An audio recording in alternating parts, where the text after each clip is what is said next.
Hello मेरे प्यारे साथियों, तो आप सभी का वेलकम है आपके अपने परिवार जीनियस क्लासेस में। तो आज हम लोग बात करने वाले क्लास 12 के उर्दू के बारे में, जो कि हमारा चैप्टर नंबर 10 है दोस्तों। तो ये चैप्टर नंबर जो 10 है वो हमारा इब्राहिम सबका है, और ये एक अफसाना है जो कि इसके राइटर वगैरह जो है यहाँ पे सलाम बिन रज़्ज़ाक़। और इस टॉपिक को हम लोग अपने अल्फाज नहीं समझेंगे, और यदि आप इस वीडियो को पूरा देखते हैं तो आप पूरा विश्वास के साथ कह सकते हैं दोस्तों कि दूसरा वीडियो को देखने की कोई जरूरत नहीं है, ठीक है। तो लेकिन ये आपको समझाने से, ये तो मैं टॉपिक को समझाऊंगा, लेकिन साथ साथ इसको ऑब्जेक्टिव को, सवाल को भी क्लियर करने वाला हूं। तो आप हमारे वीडियो के लिए बने रहें, और ये आपके लिए टारगेट फिक्स है दोस्तों। जो भी स्टूडेंट 2025 में परीक्षा देने वाले, वो इनके लिए वीडियो खास होने वाले हैं, ठीक है। तो आप हमारे वीडियो को पूरा एंड तक बने रहें। तो पहले चलते हैं हम लोग इसके मुसन्निफ के बारे में, जो कि हमारे यहाँ पे सलाम बिन रज़्ज़ाक़ है। इनकी पैदाइश 15 नवंबर 1941 को महाराष्ट्र में हुए थे, इनकी पैदाइश दोस्तों। और बम्बई के एक स्कूल में 35 वर्ष तक उस्ताद रहे हैं। कौन? सलाम बिन रज़्ज़ाक़, जो फिर क्या 1999 ईस्वी में सरकदूस हुए, मतलब रिटायर वगैरह हुए। लेकिन 1964 में इनका पहला अफसाना शाये हुए थे। पूछा जाएगा कि सलाम बिन रज़्ज़ाक़ का पहला अफसाना कब शाये हुए, है ना? तो 1964 में आप मारेंगे। और मैं बता दूं दोस्तों कि ये सलाम बिन रज़्ज़ाक़ जो है मराठी से ट्रांसलेट वगैरह हिंदी में भी करते थे, और इनका अफसाना बहुत कई लिखे गए, लेकिन ज्यादातर फेमस जो मशहूर रहे वो हमारा इब्राहिम सबका के ऊपर रहे। ये तो आपको बात समझ में आ गई दोस्तों। चलते हैं इनके खास, इनके कुल मजमूए हैं उसके बारे में जानते हैं। क्योंकि अफसाने मजमूए का नाम नंगी दोपहर का सिपाही, जो कि 1947 में आपका शाये हुए, मेंबर 1987 ईस्वी में, और शिकस्ता गीतों के दरमियान 2001 ईस्वी में, और 2004 ईस्वी में शिकस्ता गीतों के दरमियान की किताब लिखी, जिन्होंने उन्हें साहित्य अकादमी से इनाम से सरफराज किया गया, मतलब कि उसको सम्मानित किया गया, उसे नवाजा गया, ठीक है ना, नवाजा गया इनको साहित्य अकादमी। समझ में आई दोस्तों?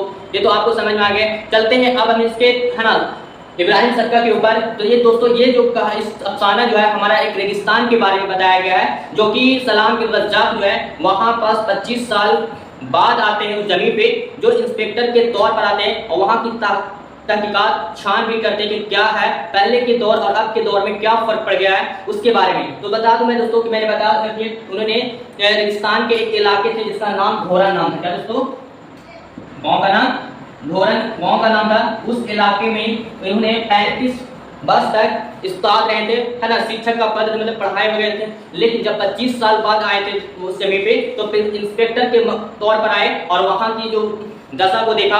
और लेकिन मैं बता दूं दोस्तों, जब अब ये तो बात समझ में आ गई, लेकिन रेगिस्तान की बात है कि जब वो पहले 25 वर्ष के थे उसके बारे में हम आपको लेकर चलते हैं। लेकिन जब वहाँ की बहुत पानी की कमी थी दोस्तों रेगिस्तान में, तो वहाँ के लोगों को जरूरतमंद थी, मतलब पानी की जरूरत थी, है ना। तो सलाम बिन रज़्ज़ाक़ ने किसी ऐसे शख्स को ढूंढा जो लोगों को पानी दे सके, मतलब पिला सकते। उसी के बारे में एक शख्स को ढूंढा गया, और जो उसके तलाश में मिले, किससे मुलाकात हुई? इब्राहिम सब का। और इब्राहिम सब का बहुत ही ईमानदार और बहुत ही गरीब खानदान से ताल्लुक रखते थे, और ये खुद गर्ज थे। खुद गर्ज करने का मतलब होता है खुद की कमाई पर खाना, किसी दूसरे की कमाई पर खाना उनको अच्छा नहीं लगता था, इसलिए वो अपने आप, है ना, इस काम को, है ना, ले लिया कि हाँ हम इस काम को करने के लिए तैयार हैं। इसने फिर क्या किया? सलाम बिन रज़्ज़ाक़ ने इस काम को सौंप दिया और बताया कि सभी लोग को यहाँ पानी देना है तुमको, है ना। तो इस तरीके से बताया और उस काम को ले लिया। इस तरीके से मुलाकात वगैरह भी होते थे, खाने पीने भी, मतलब कि अगर वक्त मुलाकात हुई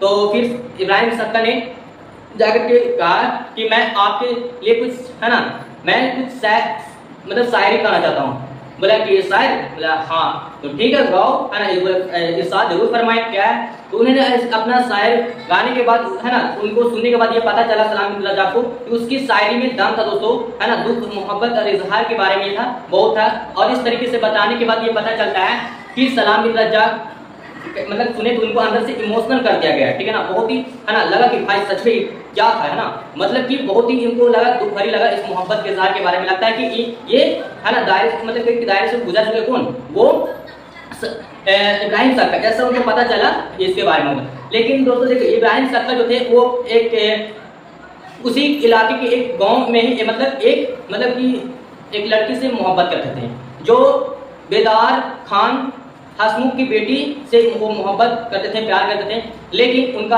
आपसी मिलाप नहीं हो पाया। कोई सी वजह होगी, वो अमीरी गरीबी की फासला थी। और साथ में बता दूं दोस्तों कि इब्राहिम सबका जो थे वो 4वीं क्लास में पढ़ते थे, 4वीं क्लास तक की पढ़े थे, 4 क्लास तक, ठीक है। और इस तरीके से दायरे में फिर वो अमीर खानदान से थे। कौन? मतलब बेदार खान की बेटी अमीर खानदान से थी, और इस तरीके से मतलब बहुत दूर का जाति वगैरह भी अलग था, जिन्होंने फिर आपस में किसी का मिलाप वगैरह नहीं हो पाए, है ना। और बिदार खान की बेटी भी चाहती थी कि मैं इब्राहिम सरकार से मतलब मोहब्बत करूं, मतलब कि शादी वगैरह, लेकिन वो नाकाम रह गया, जिसकी वजह से फिर उन्होंने अपने आप को गला घोटकर मार डाल दी, और मतलब कि खुदकुशी कर ली, और फिर उनका इंतकाल हो गया। तो फिर लोगों फिर गाँव वाले इस तरीके से इंतजाम वगैरह किए, और फिर इस तरीके से फिर उन्होंने कब्र तक लेकर जाया गया। और फिर जब मैयत को लाश को लेकर जाने के बाद वहां दफनाने लगे, तो इब्राहिम सरकार जो है ना, मतलब कि काले कमरे ओढ़े हुए थे, मतलब कंबल ओढ़े हुए थे, और इस तरीके से बोला कि इस मिट्टी को, है ना, उस कब्र पर रख दो, दे दो, है ना। तो कब्र पर देने के लिए कहा, और इस तरीके से देने के बाद वो चले गए। लेकिन ये सब गांव वाले मतलब कुछ लोग ऐसे थे उसे पहचान नहीं पाए कि कौन थी, है ना। लेकिन एक शख्स पहचान लिया जिनका नाम सलाह बिन रज्जाक था दोस्तों, और इन्होंने पहचान लिया कि वही इंसान है, वही शख्स है जो इब्राहिम सक्का, जो इनके, है ना, जो प्रेमी में मतलब थे, ठीक है ना, प्यार था, मोहब्बत करते थे वो। तो फिर वो चले गए, और इस तरीके से पता चला। और फिर जब 2 दिन 3 दिन के बाद क्या हुआ, फिर इब्राहिम सरकार उसी के कब्र, अपने प्रेमी के जो होते हैं उसी के कब्र पर जाकर के लेट गए, मतलब उनका इंतकाल हो गया। लेटने के बाद नहीं, इंतकाल करके इस तरीके से लेट गए। लेकिन लेटने के बाद फिर पता चला, फिर उसने समझ गया कि ये इसलिए मतलब कि उसके होशों में, मतलब कि उसके ख्याल में खाना पीना सब छोड़ दिया, और फिर जाकर के वहाँ मतलब उनका डेट हो गए थे। और उसने सोचा कि मतलब कि हम अमीर हैं, गरीब हैं, उच्च नीच का, गरीब जाति वगैरह मुझे लगते हैं, इसके ख्याल में वो अपने आप को कुर्बान किए। ये थी उसकी कुछ मोहब्बत के खिलाफ, है ना दोस्तों। ये इतना आपको बात समझ में आएगा। लेकिन वो भी कैसे सकते थे एक दूसरे का, ये तो बहुत चौथी क्लास में पढ़ने वाला फिर वगैरह था, लेकिन है ना, इसका मतलब कि गरीबी हालात, मासी हालात उतना ठीक ठाक नहीं थी, है ना। वो कहाँ गरीब अमीर घर से थी, है ना, बेदार खान असम की बेटी को। इस तरीके से यहाँ पर ये कहानी आपके लिए यहाँ तक अफसाना फिनिश हो जाता है दोस्तों। आज चलते हैं इसके हम ऑब्जेक्टिव प्रश्न की ओर।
तो चलते हैं दोस्तों अब क्वेश्चन नंबर आगे की ओर। देखिए यहाँ पे क्वेश्चन नंबर 11 क्या कह रहा है कि सलाम बिन रज़्ज़ाक़ की तालीम कहाँ तक की?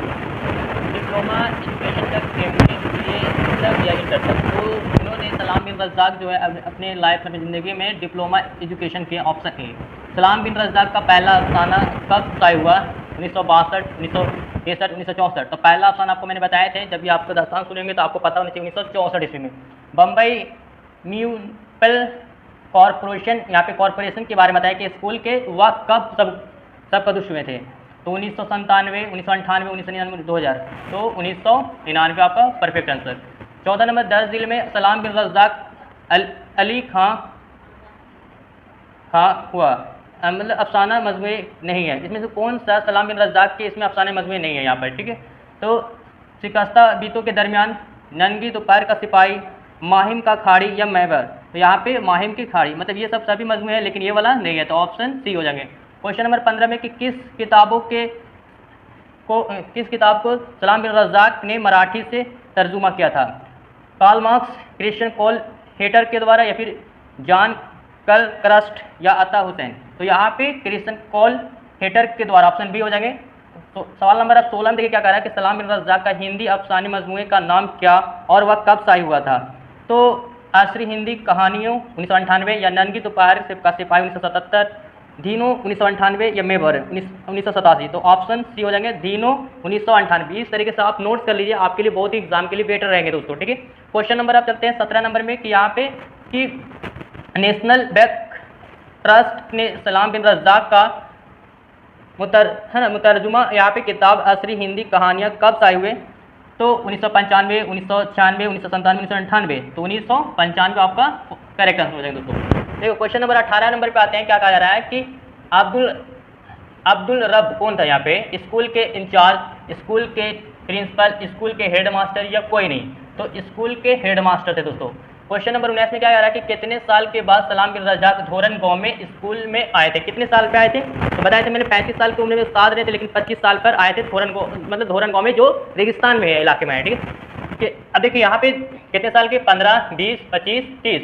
तो आपको पता चाहिए 25 साल बाद आए थे। अब देखिए और किस तौर पर आए थे? तो इंस्पेक्टर के तौर पर आए थे, ठीक है? हाँ। इब्राहिम साका किससे मोहब्बत करता था? बेदार खान की बेटी, या बेदार खान की बहन, बेदार खान है ना, बेदार खान की भतीजी, या बेदार खान की बीवी? तो यहाँ पे आपका ऑप्शन ए हो जाएगा दोस्तों कि बेदार खान की बेटी। लेकिन आपको यहाँ पे हमने ऐसे बताया कि बेदार खान हसमुख की बेटी, ठीक है ना? यहाँ पे हसमुख नहीं, कोई दिक्कत नहीं है ना, तो ऑप्शन ए होंगे।